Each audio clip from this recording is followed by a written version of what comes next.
Karen Carpenter.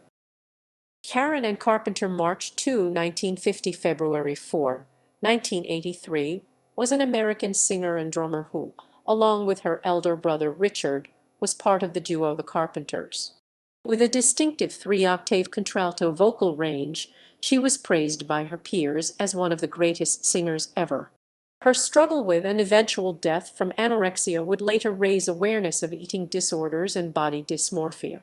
Carpenter was born in New Haven, Connecticut, and moved to Downey, California, in 1963 with her family. She began to study the drums in high school and joined the Long Beach State Choir after graduating. After several years of touring and recording, Carpenters were signed to A&M Records in 1969, achieving enormous commercial and critical success throughout the 1970s. Initially, Carpenter was the band's full-time drummer, but gradually took the role of frontwoman as drumming was reduced to a handful of live showcases or tracks on albums. While the Carpenters were on hiatus in the late 1970s, she recorded a solo album, which was released years after her death. At the age of 32, Carpenter died of heart failure due to complications from anorexia nervosa, which was little known at the time, and her death led to increased visibility and awareness of eating disorders. Interest in her life and death has spawned numerous documentaries and movies. Her work continues to attract praise, including appearing on Rolling Stone's 2010 list of the 100 greatest singers of all time. Early life.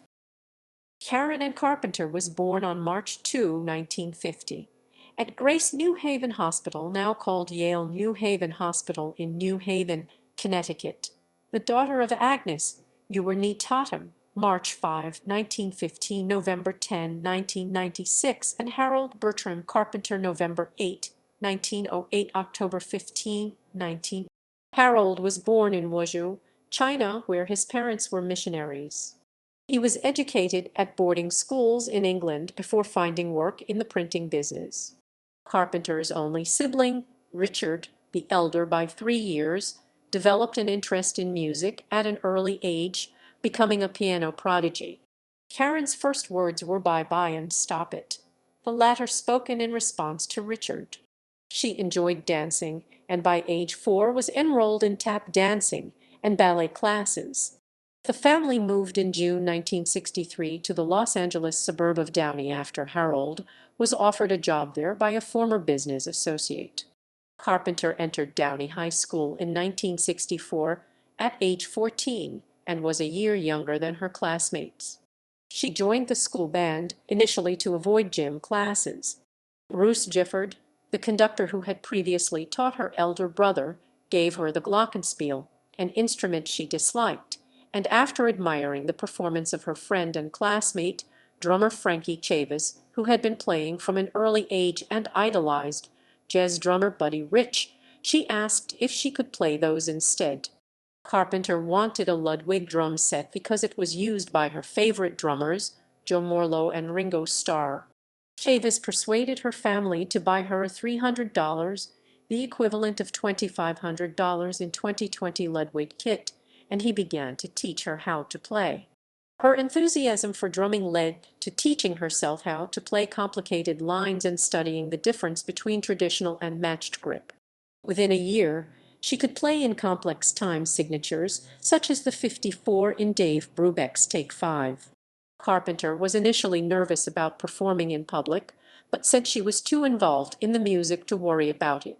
She graduated from Downey High School in the spring of 1967, receiving the John Philip Sousa Band Award, and enrolled as a music major at Long Beach State, where she performed in the college choir with Richard. The choir's director, Frank Pooler, said that Karen had a good voice that was particularly suited to pop and gave her lessons in order for her to develop a three-octave range. Career.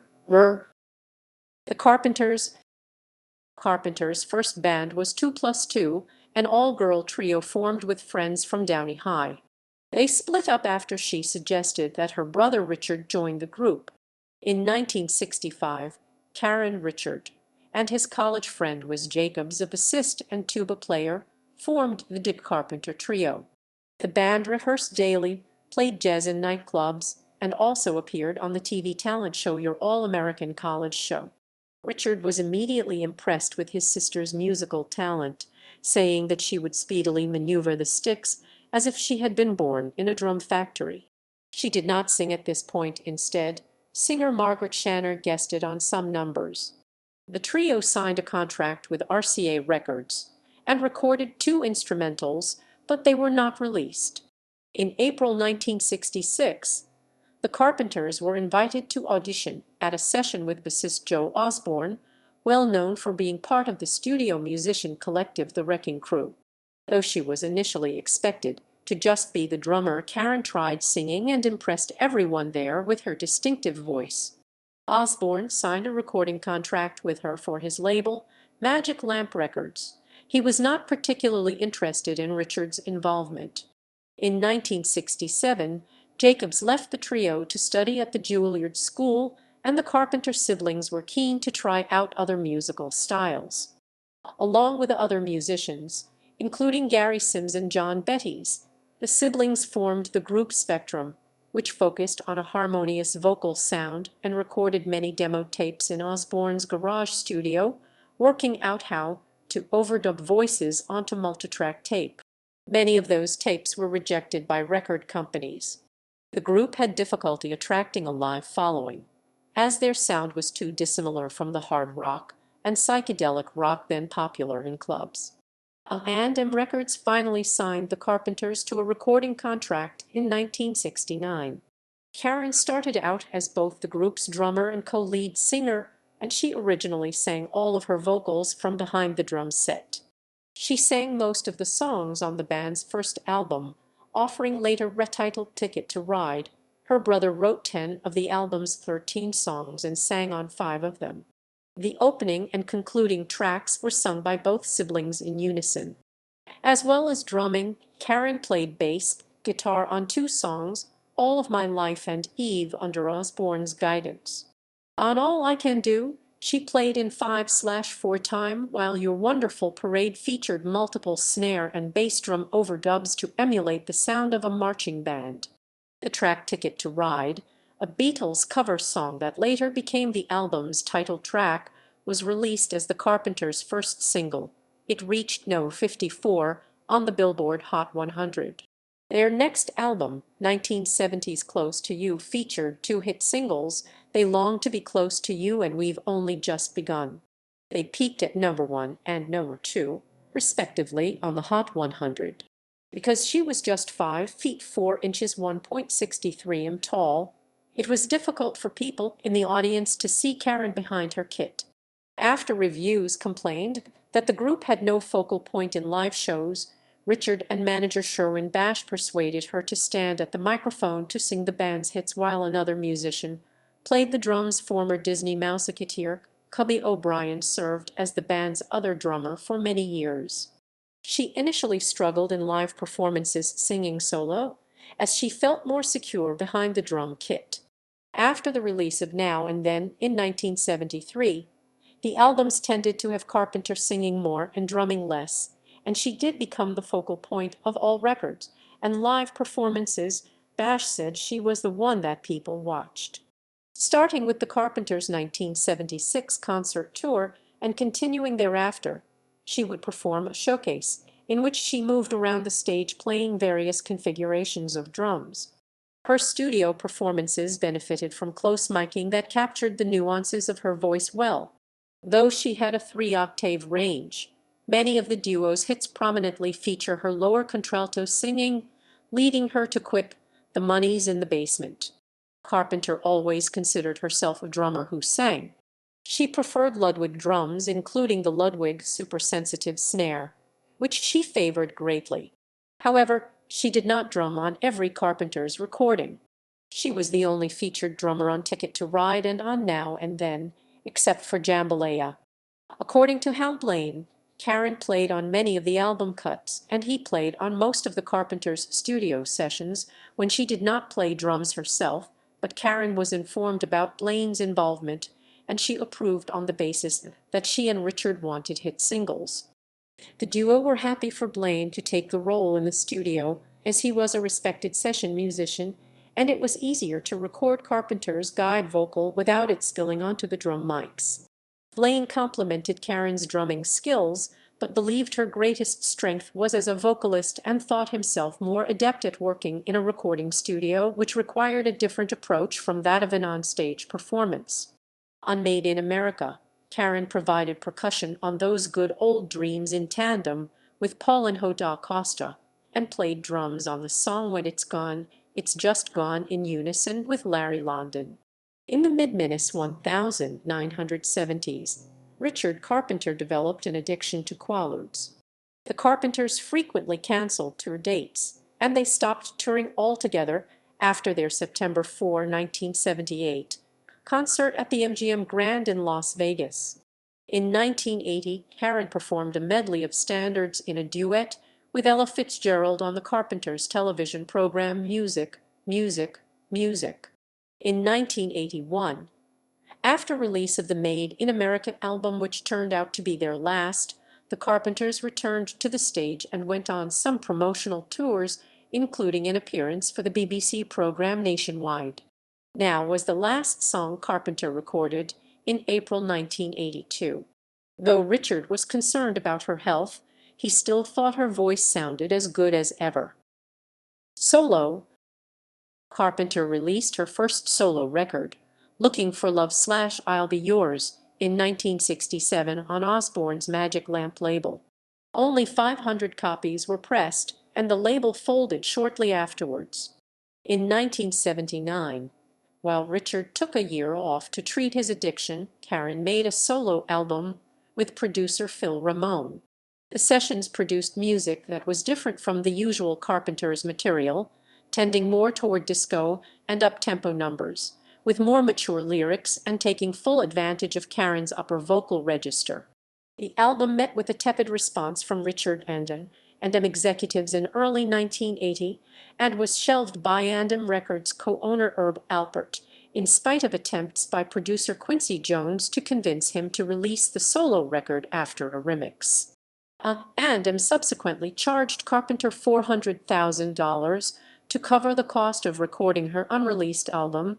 A portion of the solo album was commercially released in 1989, when some of its tracks as remixed by Richard were included on the album Love Lines, the final album of previously unreleased material from the Carpenters. In 1996, the complete solo album, titled Karen Carpenter, was finally released. Personal life. Carpenter had a complicated relationship with her parents. They had hoped that Richard's musical talents would be recognized and that he would enter the music business, but were not prepared for Karen's success. She continued to live with them until 1974. In 1976, Carpenter bought 2 Century City apartments that she combined into one. The doorbell chimed the opening notes of We've Only Just Begun. She collected Disney memorabilia and liked to play softball and baseball. Growing up, she had played baseball with other children on the street and was picked before her brother for games. She studied baseball statistics carefully and became a fan of the New York Yankees. In the early 1970s, she would become the pitcher on a celebrity all-star softball team. Petula Clark, Olivia Newton-John, and Dionne Warwick were her close friends. While she was enjoying success as a female drummer in what was primarily an all-male occupation, Carpenter was not supportive of the women's liberation movement, saying she believed a wife should cook for her husband and that when married, this was what she planned to do. In early interviews, Carpenter showed no interest in marriage or dating, believing that a relationship would not survive constant touring, adding, "As long as we're on the road most of the time, I will never marry." In 1976, she said the music business made it hard. Carpenter admitted to Olivia Newton-John that she longed for a happy marriage and family. She later dated several notable men, including Mike Curb, Tony Danza, Terry Ellis, Mark Harmon, Steve Martin, and Alan Osmond. After a whirlwind romance, she married real estate developer Thomas James Burris on August 31, 1980, in the Crystal Room of the Beverly Hills Hotel. Burris, divorced with an 18-year-old son, was 9 years her senior. A few days prior to the ceremony, Karen was taped singing a new song, Because We Are in Love, and the tape was played for guests during the wedding ceremony. The song, written by her brother and John Betty's, was released in 1981. The couple settled in Newport Beach. Carpenter desperately wanted children, but Burris had undergone a vasectomy and refused to get an operation to reverse it. Their marriage did not survive this disagreement and ended after 14 months. Burris was living beyond his means, borrowing up to $50,000, the equivalent of $142,000 in 2020 at a time from his wife, to the point where reportedly she had only stocks and bonds left. Carpenter's friends also indicated he was impatient. Karen Kamen, a close friend, recounted an incident in which she and Carpenter went to their normal hangout, Hamburger Hamlet, and Carpenter appeared to be distant emotionally, sitting not at their regular table but in the dark, wearing large dark sunglasses, unable to eat and crying. According to Kamen, the marriage was the straw that broke the camel's back. It was absolutely the worst thing that could have ever happened to her. In September 1981, Carpenter revised her will and left her marital home and its contents to Burris, but left everything else to her brother and parents, including her fortune estimated at $10 million. 2 months later, following an argument after a family dinner in a restaurant, Carpenter and Burris broke up. Carpenter filed for divorce on October 28, 1982, while she was in Lenox Hill Hospital. Illness and death. Carpenter began dieting while in high school. Under a doctor's guidance, she began the Stillman diet, eating lean foods, drinking 8 glasses of water a day, and avoiding fatty foods. She reduced her weight to 120 pounds 54 kg and stayed approximately at that weight until around 1973, when the Carpenters' career reached its peak. That year, she saw a concert photo of herself in which her outfit made her appear heavy. She hired a personal trainer who advised her to change her diet. The new diet caused her to build muscle, which made her feel heavier instead of slimmer. Carpenter fired the trainer and began her own weight loss program using exercise equipment and counting calories. She lost about 20 pounds 9 kg and intended to lose another 5 pounds. Her eating habits also changed around this time. She would try to remove food from her plate by offering tastes to others with whom she was dining.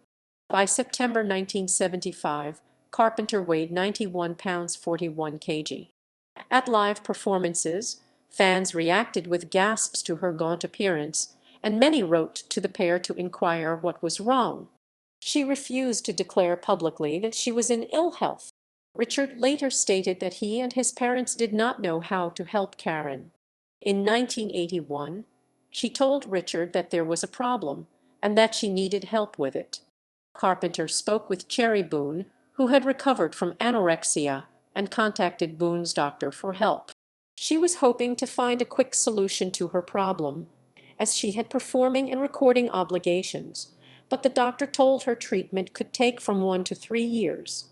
She then chose to be treated in New York City by psychotherapist Stephen Levenkron. By late 1981, Carpenter was using thyroid replacement medication, which she obtained using the name of Karen Burris, to increase her metabolism.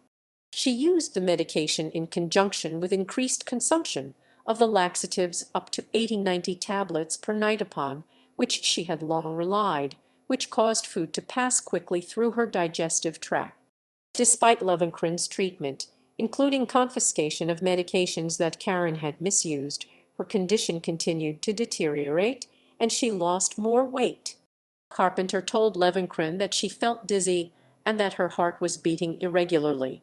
Finally, in September 1982, she was admitted to Lenox Hill Hospital in New York, where she was placed on intravenous parenteral nutrition.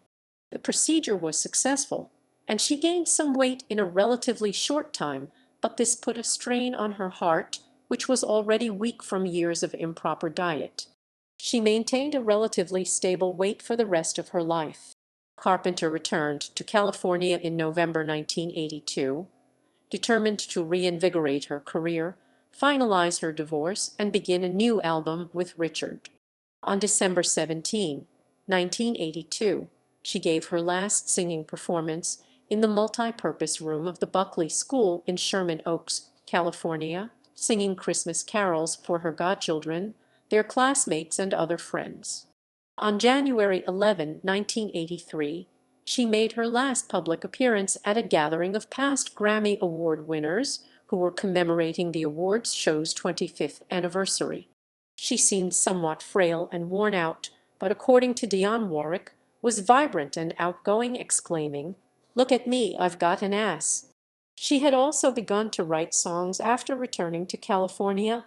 On February 1, 1983, Carpenter saw her brother for the last time and discussed new plans for the Carpenters and resuming touring. 3 days later, on February 4, Carpenter was scheduled to sign final papers making her divorce official. Shortly after waking up on that day, she collapsed in her bedroom at her parents' home in Downey. Paramedics found her heart beating once every 10 seconds, 6 bpm. She was pronounced dead at Downey Community Hospital, now PIH, Health Hospital Downey, at 9:51 a.m. Carpenter's funeral was held February 8, 1983, at Downey United Methodist Church. Approximately 1,000 mourners attended, including her friends Dorothy Hamill, Olivia Newton-John, Petula Clark, and Dionne Warwick. Her estranged husband, Thomas Burris, also attended and placed his wedding ring into her casket. Carpenter was buried at the Forest Lawn Memorial Park in Cypress, California. In 2003, her body was moved in order to be placed with her parents in a mausoleum at the Pierce Brothers Valley Oaks Memorial Park in Westlake Village, California. An autopsy released on March 11, 1983, ruled out drug overdose, attributing death to emetine cardiotoxicity due to or as a consequence of anorexia nervosa. Carpenter was discovered to have a blood sugar level of 1110 milligrams per deciliter, more than 10 times the average. 2 years later, the coroner told colleagues that Carpenter's heart failure was caused by repeated use of ipac syrup, an over-the-counter emetic often used to induce vomiting in cases of overdosing or poisoning. This was disputed by Levincrin, who said that he had never known her to use ipac and that he had not seen evidence that she had been vomiting. Carpenter's friends were convinced that she had abused laxatives and thyroid medication to maintain her low body weight and thought this had started after her marriage began to crumble. Legacy. Carpenter's singing has attracted critical praise and influenced several significant musicians and singers, including Madonna, Sheryl Crow, Pat Metheny, Sonic Youth's Kim Gordon, Shania Twain, Natalie Imbruglia, and K.D. Lang. Paul McCartney has said that she had the best female voice in the world, melodic, tuneful, and distinctive. She has been called one of the greatest voices of our lifetime by Elton John. In the BBC documentary Only Yesterday, The Carpenters' Story, her friend Nikki Chin said that John Lennon walked up to her at a Los Angeles restaurant and told her, "I want to tell you, love, that you've got a fabulous voice." Her drumming has been praised by fellow musicians Hal Blaine, Cubby O'Brien, and Buddy Rich, and by Modern Drummer magazine. In 1975, she was voted the best rock drummer in a poll of Playboy readers, beating Led Zeppelin's John Bonham. On October 12, 1983, shortly after her death, the Carpenters received a star on the Hollywood Walk of Fame. In 1999, VH1 ranked Carpenter at number 29 on its list of the 100 greatest women of rock and roll. In 2010, Rolling Stone ranked Carpenter number 94 on its list of the 100 greatest singers of all time, calling her voice impossibly lush and almost shockingly intimate, adding, "Even the sappiest songs sound like she was staring directly into your eyes."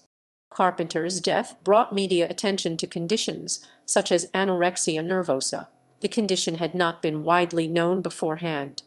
Her family started the Karen A. Carpenter Memorial Foundation, which raised money for research on anorexia nervosa and other eating disorders. Carpenter is known to fans as lead sister.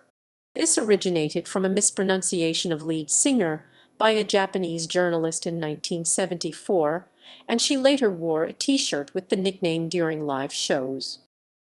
Biographies. A 43-minute film titled Superstar, the Karen Carpenter story directed by Todd Haynes, was released in 1987 and featured Barbie dolls as the characters. It was withdrawn from circulation in 1990 after Haynes lost a copyright infringement lawsuit filed by Richard Carpenter. The film's title is derived from the Carpenters' 1971 hit song Superstar. Over the years, it has developed into a cult film and was included in Entertainment Weekly's 2003 list of the top 50 cult movies. On January 1, 1989, the similarly titled made-for-TV movie, The Karen Carpenter Story, aired on CBS with Cynthia Gibb in the title role. Gibb lip-synced the songs to Carpenter's recorded voice, with the exception of The End of the World. Both films used the song This Masquerade in the background while showing Carpenter's marriage to Burris. The movie helped revive the Carpenters' critical standing and increased their music's popularity. Richard Carpenter helped in the production of the documentaries Close to You, Remembering the Carpenters 1997, and Only Yesterday, The Carpenters' Story 2007. The made-for-TV movie Karen Carpenter, Goodbye to Love 2016 was written and directed by John Holdsworth and featured British actress Adele Keating as Karen. Randy Schmidt wrote a biography about Carpenter entitled Little Girl Blue, published in 2010, which included a foreword by Warwick. It provides a different perspective than those of the other officially endorsed biographies, and it was based on interviews with other friends and associates. The New York Times said that the book was one of the saddest tales in pop. In 2021, longtime Carpenters historian Chris May and Associated Press entertainment journalist Mike Sidoni Lennox published Carpenters, The Musical Legacy, based on interviews with Richard Carpenter. It features rare photographs and newly revealed stories behind the making of the albums. Goldmine said the book provided a candid and detailed look at much of what went into the Carpenters' sound, as well as Richard's personal thoughts on the music business today. Discography. Studio albums, posthumous albums, solo albums. Karen Carpenter 1996. Solo singles. Looking for Love 1966. If I Had You, Ooh, You, Had You, I Had You 1989. 89. Make Believe It's Your First Time 1996.